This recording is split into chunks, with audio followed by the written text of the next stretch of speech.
જામનગર શહેરના દરબારગઢથી બર્ધન ચોક થઈને છેક માંડવી ટાવર સુધીના સંપૂર્ણ એરિયામાં રેકડી પથારાના દબાણોને દૂર કરવા માટે મહાનગરપાલિકાનું તંત્ર અને સિટી એ ડિવિઝન પોલીસ તંત્ર સતર્ક બન્યું છે।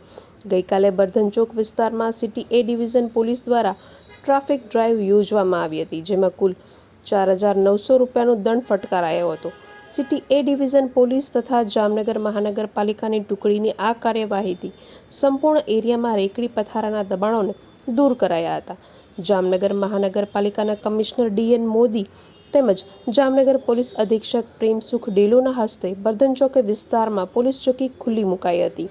ત્યારબાદથી દરરોજ બર્ધન ચોક વિસ્તારમાં સવારે 9 વાગ્યાથી રાત્રિના 9 વાગ્યા સુધી એસ્ટેટ શાખાના 4 કર્મચારીઓ અને 4 પોલીસ કર્મચારીઓ ફરજ પર ગોઠવાશે અને ઉપરોક્ત તમામ વિસ્તારમાં કોઈપણ પ્રકારના દબાણ સર્જાય નહીં તેની સંપૂર્ણપણે જવાબદારી નિભાવી રહ્યા છે।